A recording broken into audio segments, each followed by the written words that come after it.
ఇప్పుడు ఇంటికి రా ఏడపోతానే ఎవరు తిరుగుతానే ఏడన్నా నాకు ఉంటేసాను ఇంకంతే ఇంట్లో పని మొత్తం నాకే అది పోయాడు ఈ మనిషి అసలు ఇప్పటికి రాలేదు. అదే అన్న ఏందన్నా ఇటు వచ్చావు? బాగున్నా చిన్న పని మీద వచ్చాను. మీకు అకౌంట్ ఉందా బ్యాంక్ లో? అకౌంట్ లేదన్నా. అదే నీకు మీ ఆయనకి బ్యాంక్ అకౌంట్ లేదు. బ్యాంక్ అకౌంట్ లేని వాళ్ళందరికీ అకౌంట్ ఓపెన్ చేసుకోమని చెప్పడానికి వచ్చాను నేను. మీకు కూడా లేదని తెలిసింది, మీరు కూడా బ్యాంక్ అకౌంట్ ఓపెన్ చేసుకోకూడదు. బ్యాంక్ అకౌంట్ ఊరికను పోయిన సంవత్సరం మీ బావతోటి బ్యాంక్ అకౌంట్ తీసుకుందాం మామ అన్న చెప్పు చూడు డాడీ పెట్టాడు. ఈసారి బ్యాంక్ అకౌంట్ అన్నాను అనుకో చెప్పు చాట్లేమడు ఏకంగా నన్నే చెప్తాడు. కదమ్మా ఆపద అవసరాన్ని ఎప్పుడైనా వస్తా ఉంటాయి పోతా ఉంటాయి. ఆ ఆపద అవసరాలు వచ్చినప్పుడు మన దగ్గర 10 రూపాయలు దాచుకోవాలి కదా. అందులో ప్రభుత్వ రంగ సంస్థ బ్యాంకులో డబ్బులు దాచుకుంటే మనకు అవసరాన్ని అక్కడికి వస్తే ఉపయోగపడతాయి కదా. అవసరానికి అక్కడికి వస్తాయి నీకు నాకు తెలుసు, చచ్చినాడు తెలియదుగా. ఇదివరే సుబ్బారావు ఫోన్ చేసేయండి. హలో బాబాయ్, హాస్పిటల్ ఏమే నమ్మాయి బాగాలేదా? ఎట్టుంది? అర్జెంటుగా 30,000 కావాలా? 30,000 అంటే మీకు బ్యాంకులో అకౌంట్ కూడా లేదనుకుంటానే. సరే సరే అక్కడ మా చిన్నవాడు కానీ మా చిన్నవాడికి డబ్బులు పంపిస్తా కానీ నువ్వు తీసుకో. ఏ మోసం చేస్తాను అన్నా నువ్వు? మోసం ఎట్లేదన్నా మనిషి నువ్వు ఎడలో డబ్బులు పోయినావంటే నేను నమ్మడానికి ఎదురుదాన్ని పక్కన నిలబడే. ఏందమ్మా మనకు బ్యాంక్ లో అకౌంట్ ఉంటే ఈ ఫోన్ ద్వారా డిజిటల్ లావాదేవీలు చేసుకోవచ్చు అనమాట. ఫోన్ బ్యాలెన్స్ లేకపోతే పక్కన ఫోనే పోదు. నువ్వు ఈ నుంచి డబ్బులు కొడితే అక్కడ పోయినట్టే నేను నమ్మాలంటే. మా వాడికి ఫోన్ చేస్తాము. చిన్నడా డబ్బులు పంపించచ్చు వచ్చినాయా? వచ్చినాయిగా. ఆ సుబ్బారావు బాబాయ్ హాస్పిటల్లో ఉన్నాడంట, ఇచ్చేసి వాళ్ళకి నేను పంపించానని చెప్పు. ఏందమ్మా ఇప్పుడు మన దగ్గర స్మార్ట్ ఫోన్ ఉంటే మన యాప్ డౌన్లోడ్ చేసుకొని బ్యాంక్ అకౌంట్ కనెక్ట్ చేసుకొని ఈ బ్యాంక్ ఈ సెల్ ద్వారానే మనం అన్ని లావాదేవీలు చేసుకోవచ్చు. ఈరోజు పంపించచ్చు, మనం డబ్బులు తెచ్చుకోవచ్చు, మనం ఏదైనా కొనుగోలైనా అన్ని అన్ని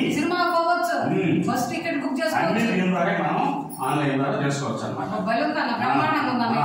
చేసుకోండి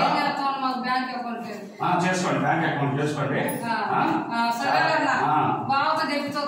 చెప్పు నేను వచ్చిపోయాను చెప్పు. సరే సరే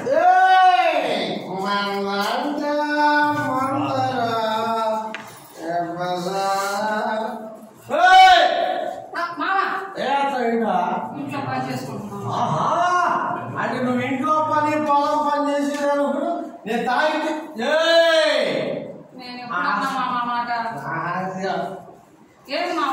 చేపలు తెచ్చాను, చికెన్ కూడా తెచ్చా. 2 కూరలు ఇప్పుడే చికెన్ వేడి వేడిగా ఇప్పుడు తింటా. చేపల కూర మొక్క సలాడితే బాగుంటుంది, రేపు పొద్దున్నే తింటా. 2 కూరలు నా ఎక్కువ మధ్యాహ్నం మటలు కూడా చేస్తా. అవసరం మంటమే నీ పని. బాగా మొక్క అది నూనె బాగా ఆగాలి, ఈ రంగులో కూడా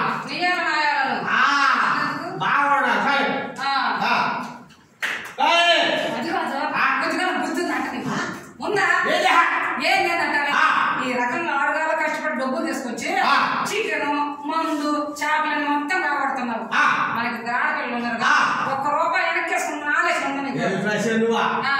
ఎదురాడకుండా ఉన్నారు కదా, 2 రూపాయలు ముందు 4 రూపాయలు వెనకేసుకోవడానికి మనం లక్షాధికారులు పనికి పోయాం. 500 వచ్చినాయి, 300 మాసం తెచ్చాను, 200 నాకు అయిపోయాయి. 200 అవసరం అయితే మళ్ళీ రేపు పని నువ్వు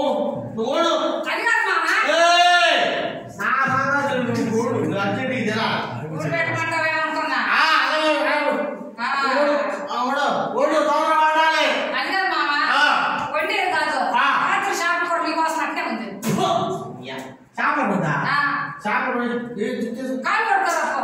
చేతులతో లేదా కాలుతో రెండుసార్లు అడిగి ఎన్నిసార్లు నేను సినిమా అక్కడేది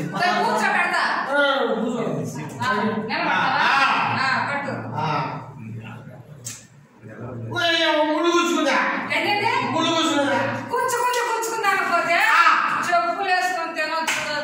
నోట్లో పులుగుచ్చుకుని కాల్చు మా మామ అలవద్దని ఒక్క నిమిషం మనకి స్టూడెంట్